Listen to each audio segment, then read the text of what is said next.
This is a brief overview of the contract management section of the application of Dynamic 3i, where contracts are entered for services that you'll be rendering to your customers. First of all, we're going to go into the customer maintenance program where we actually set up contracts and maintain contracts.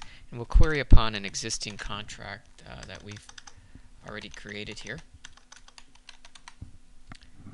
When we create a contract, we assign a contract number.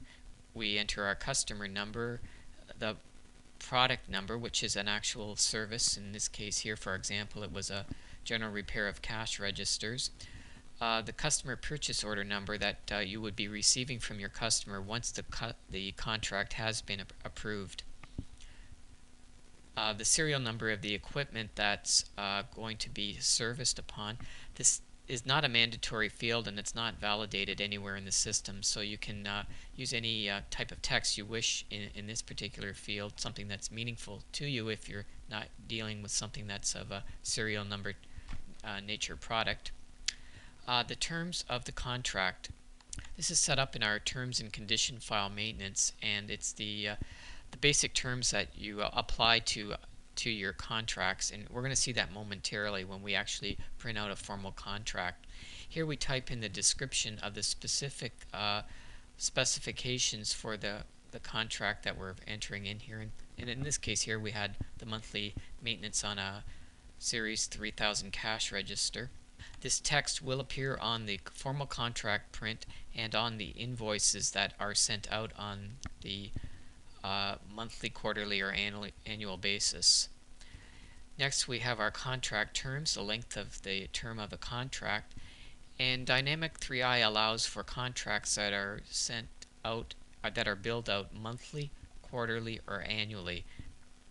Here we enter the number of billings that will take place, and the federal tax charges and state or provincial taxes. If you're working in a jurisdiction that has a federal tax system, you would just indicate that here by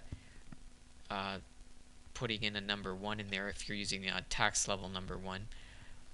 Here in this example here we're using a state tax, and it's a 5% state tax that's populated here.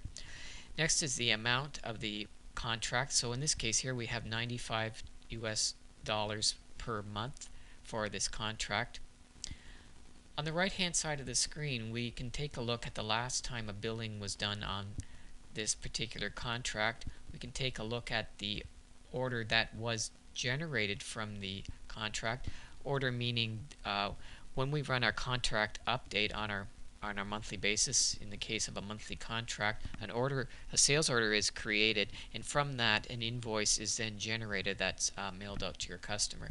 So if we click on our hyperlink here, we're able to go in and see the actual last order that was created from our contract, and in this case it would be the general repair of the cash register. We can just open up that window and see the entire text, see the customer number, the serial number, the billing period date, and the text of the actual contract. And like I said previously, all this information will show up on the invoice that's sent out to them monthly in the case of a monthly contract, or quarterly or annually. We also allow you just to click here and go into the accounts receivable inquiry screen and take a look at the accounts receivable records, both current and paid invoices. Now we're going to come out of here and we're going to actually print a contract. So once a contract has been entered into the system, you're going to want to send it out to your customer for a formal approval of that contract. So then you run the contract print program, which creates a formal form that we'll momentarily see here of the contract. And we'll just expand this a bit so we can see it a little bit better. We'll take a look at the contract that we're just looking at, a monthly contract. Here we see the customer name, the customer address, the actual product and the product description, so the general repair that we spoke about, the contract description that had been entered on the maintenance of the cash register, the period dates that the contract is valid for, And then the terms and conditions. These are the terms and conditions that we set up in our term and conditions file maintenance for our particular contracts. And you may have various terms and conditions depending upon the type of contract that you've created, and I have set one up here that's specifically one for the repair type contracts. Then we have an area here for a signature from your company and from the company to whom you're sending out your contract. The next step in the application after the contract is actually approved is to start doing your invoicing, and your invoicing will be taking place either annually, quarterly, or monthly. This is the update program to do that.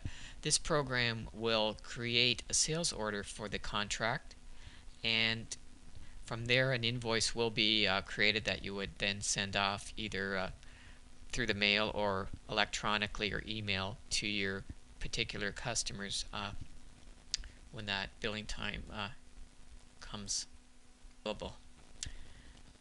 Finally, I'd like to just talk about the various reports that we have within the system here.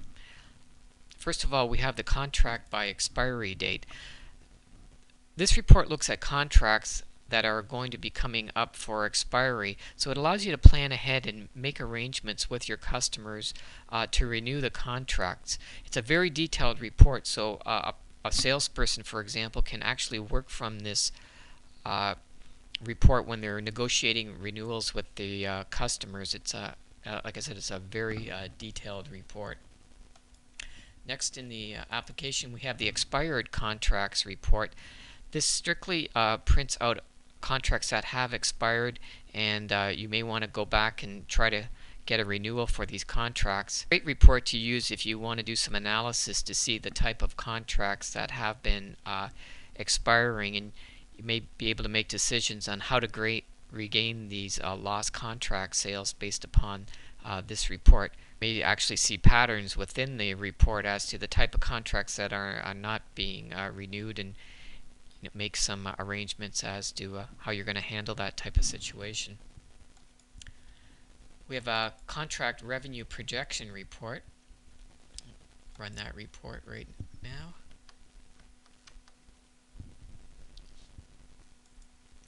So this report shows you in a 24-month period all the revenue that it's expected to be retrieved from your contracts. It lumps them all together by currency and actually converts it to your home currency, so that you're seeing everything within your own currency that you're running your branch for on the system.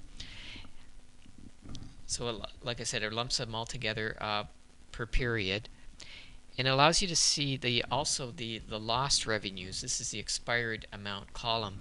These are the contracts that are not being renewed. Lost amounts or expired amounts is quite an incentive to see these on the reports, because you're going to probably see these and try to regain that potential lost revenue. So it's a great report to use for salespeople, for example, to see the amount of money that's potentially being lost because contracts are going to expire, and they can take the appropriate action to try to renew those contracts. Finally, we have a cash contract revenue projection report by customer.